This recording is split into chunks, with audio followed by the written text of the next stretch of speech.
നമസ്കാരം. വളരെ ഗൗരവമുള്ളൊരു വിഷയവുമായിട്ടാണ് ഇന്നത്തെ വാർത്താ വിശകലനം. മലയോര മേഖലകളിൽ, പ്രത്യേകിച്ച് ഗ്രാമങ്ങളിൽ മണി മാഫിയ, ബ്ലേഡ് മാഫിയയുടെ അതിപ്രസരം. പല കുടുംബങ്ങളും ആത്മഹത്യ ചെയ്തു, പലരും ആത്മഹത്യ വക്കിലാണ്. ഇതൊന്നും കാണാതെ പോവുകയാണ് ഭരണകൂടങ്ങൾ. പ്രധാനമായും അത്യാവശ്യത്തിന് കാശ് കിട്ടണമെങ്കിൽ ബാങ്ക് കയറി ഇറങ്ങണം, ഒരുപാട് ഡോക്യുമെന്റ്സ് കൊടുക്കണം. അങ്ങനെ അത്യാവശ്യത്തിന് പണം ലഭിക്കാതെ വരുമ്പോഴാണ് പലപ്പോഴും ജനങ്ങൾ ഇത്തരം മാഫിയകളെ ആശ്രയിക്കുന്നത്. പ്രത്യേകിച്ച് ചെറിയ കച്ചവടക്കാരും പെട്ടെന്ന് പൈസയ്ക്ക് അത്യാവശ്യമുള്ളവരൊക്കെ ഇത്തരം ബ്ലേഡ് മാഫിയകളുടെ കൈകളിൽ പെട്ടുപോകുന്നു.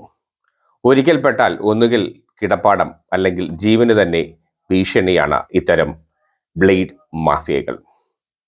പ്രത്യേകിച്ച് ഗ്രാമപ്രദേശങ്ങളിൽ 10,000 രൂപ രാവിലെ കൊടുക്കുന്നു. 100 ദിവസം കൊണ്ട് 120 രൂപ വെച്ച് 100 ദിവസം കൊണ്ട്, അതായത് 12,000 രൂപ 100 ദിവസം കൊണ്ട് പലിശയ്ക്ക് കൊടുത്ത ആൾക്ക് കിട്ടുന്നു. ദിവസേന 120 രൂപ വെച്ച് കൊടുക്കേണ്ടതുണ്ട്. അങ്ങനെ 1,00,000 രൂപ മാർക്കറ്റിൽ ഇറക്കിയാൽ ദിനം 20 ഗുണം 10, 2,000 രൂപ വെച്ച് അയാൾക്ക് ലഭിക്കും. ആ 2,000 5 ദിവസമാകുമ്പോൾ 10,000 രൂപയായി. മറ്റൊരാൾക്ക് അത് പലിശയ്ക്ക് കൊടുക്കാം. ഇങ്ങനെ പെരുകുന്ന രീതിയാണ് ബ്ലേഡ് മാഫിയകൾ മലയോര മേഖലകളിലും ഗ്രാമപ്രദേശങ്ങളിലും നിർബാധം തുടർന്നുകൊണ്ടേയിരിക്കുന്നത്. ഇതൊരു പരസ്യമായ രഹസ്യമാണ്. കാരണം പെട്ടെന്ന് പണം ലഭ്യമാകുന്നു എന്നുള്ളതാണ്. ദിവസേന കച്ചവടക്കാർക്ക് ഇത് അടച്ചു തീർക്കാം എന്നുള്ളതും, ദിവസേനയുള്ള ദിവസ വേതനക്കാർക്ക് ഇത് അടച്ചു തീർക്കാൻ പറ്റുന്നവയുമാണിത്. ഇടയ്ക്കൊന്ന് മുടങ്ങിയാൽ, പെട്ടെന്നൊരു രോഗം വന്നു, ഒരാഴ്ച അല്ലെങ്കിൽ 15 ദിവസമൊക്കെ ആശുപത്രിയിലായപ്പോൾ ഇത് മുടങ്ങാൻ സാധ്യതയുണ്ട്.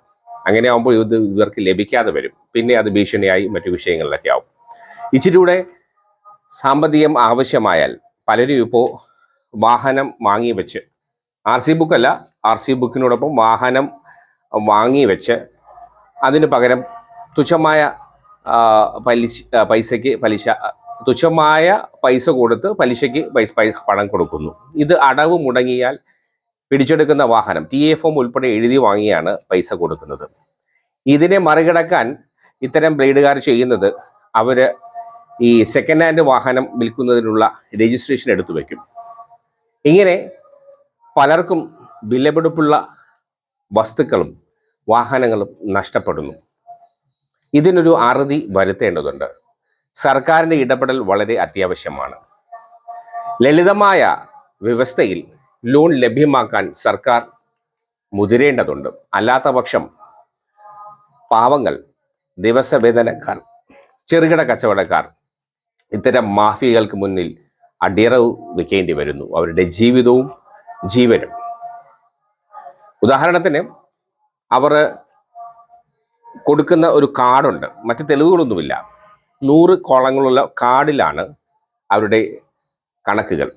ഓരോ ദിവസത്തേനും ഓരോ സൈൻ ചെയ്യും, അല്ലെങ്കിൽ ഓരോ കുത്തിട്ട് സൈൻ ചെയ്തിരുന്നു. 100 ദിവസം തീരുമ്പോൾ അവരുടെ ഇടപാട് തീരുന്നു, വീണ്ടും പുതുക്കുന്നു. ഇങ്ങനെയാണിത്. ഇതിന് സർക്കാരിന് നികുതി ലഭിക്കുന്നില്ല. യഥേഷ്ടം ഇത്തരം മണി ലെൻഡേഴ്സ്, ഇത്തരം മണി മാഫികൾ, ഈ ബ്ലേഡ് മാഫികൾ താഴ്ചയുണ്ട്. അതുപോലെ 1000-ന് ദിവസേന 50 രൂപ, ഒരു ദിവസം രാവിലെ നമ്മൾ 1000 രൂപ വാങ്ങിയാൽ വൈകുന്നേരമാകുമ്പോൾ 50 രൂപ വെച്ച് ഉള്ള പലിശയും യഥേഷ്ടം തുടരുന്നു. ഒരിക്കൽ നമ്മുടെ രമേശ് ചെന്നിത്തല ഇത് കുബേര എന്ന രീതിയിൽ ഇതൊക്കെ നിർത്തലാക്കിയതാണ്. പക്ഷേ ഇതൊക്കെ ഇപ്പോഴും നിർബാധം തുടരുന്നു. അതുകൊണ്ട് ഇപ്പോൾ ഓണക്കാലമാണ്, ഒരുപാട് പേർ കടം വാങ്ങിയിട്ടുണ്ട്. എടുത്ത കടം തിരിച്ചു കൊടുക്കാൻ പറ്റാത്തവരുമൊക്കെ ഉണ്ട്. ഇവർക്കൊക്കെ ഒരു സഹായകരമാകുന്ന രീതിയിൽ എത്രയും വേഗം സർക്കാരും ജനങ്ങളും ഇടപെട്ട് ഇത്തരം മാഫിയകൾക്കെതിരെ ശക്തമായി പ്രതികരിക്കേണ്ടതുണ്ട്. ഈ അടുത്ത ദിവസങ്ങളിലാണ് മാഫിയകളിൽ പൊട്ടുപോയ ഒരാളുടെ അച്ഛനെ ഭീഷണിപ്പെടുത്തിയതും പത്രമാധ്യമങ്ങൾ അത് വാർത്തയായതും.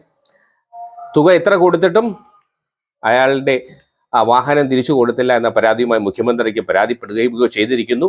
എന്തായാലും ഇത് രഹസ്യമായൊരു പരസ്യമായ രഹസ്യമല്ല, പരസ്യമായ രഹസ്യമാണ്. ഇതിന് വേണ്ടത്ര ഇടപെടലുകൾ സാമൂഹിക പ്രവർത്തകരും രാഷ്ട്രീയ പ്രവർത്തകരും ഭരണകൂടം എത്രയും വേഗം ഇതിൽ ഇടപെട്ടില്ല എങ്കിൽ വൻ നാശത്തിലേക്കാകും ഇത് കൊണ്ടെത്തിക്കുക. മാഫിയകൾ തഴച്ചു വളരുന്നു. പ്രത്യേകിച്ച് ഈ ബോർഡർ മേഖലകളിൽ, അതിർത്തി മേഖലകളിൽ, തമിഴ്നാട് കേരള ബോർഡറുകളിൽ ഇത്തരം മണി മാഫിയകൾ, ബ്ലേഡ് മാഫിയകൾ തഴച്ചു വളരുകയാണ്. മലയാളികൾ 1000-ന് 120 രൂപ വെച്ച് വാങ്ങുമ്പോൾ തമിഴർ ഇവിടെ വന്നിട്ട് 1000-ന് 150 രൂപ വെച്ച് വാങ്ങുന്നത്, അത് 80 ദിവസം കൊണ്ട് 150 രൂപ വെച്ച് അടയ്ക്കണം. ഇത് കാലാകാലമായി നടക്കുന്നൊരു കാര്യമാണ്. ഇതൊക്കെ എല്ലാവർക്കും അറിയാമെങ്കിലും ഈ ഓണക്കാലത്ത് ഇത് എടുത്തു പറഞ്ഞത് പലരും ഇപ്പോൾ കല്യാണ വീടുകളിലൊക്കെ ചെല്ലുമ്പോൾ പരസ്യമായിട്ട് അവർ അവഹേളിക്കാറുണ്ട്. പരസ്യമായി അവഹേളിക്കുമ്പോൾ അവരുടെ മനസ്സ് വേദനിക്കും. മക്കൾക്ക് വിദ്യാഭ്യാസത്തിനുള്ള പൈസയായിരിക്കും വാങ്ങുന്നത്. പക്ഷേ ഇതിനൊക്കെ ഒരു സിസ്റ്റം വേണം. തീർച്ചയായും സർക്കാർ ഇടപെട്ടില്ല എങ്കിൽ ഇത് വൻ നാശത്തിൽ കലാശിക്കും. മറ്റൊരു വിപ്ലവത്തിന്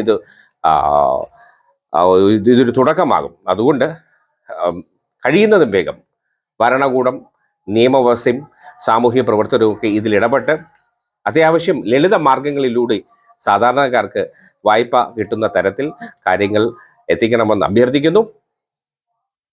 മറ്റൊരു വാർത്തയുമായി വീണ്ടും കണ്ടുമുട്ടുന്നതുവരെ അവർക്ക് നന്ദി, നമസ്കാരം.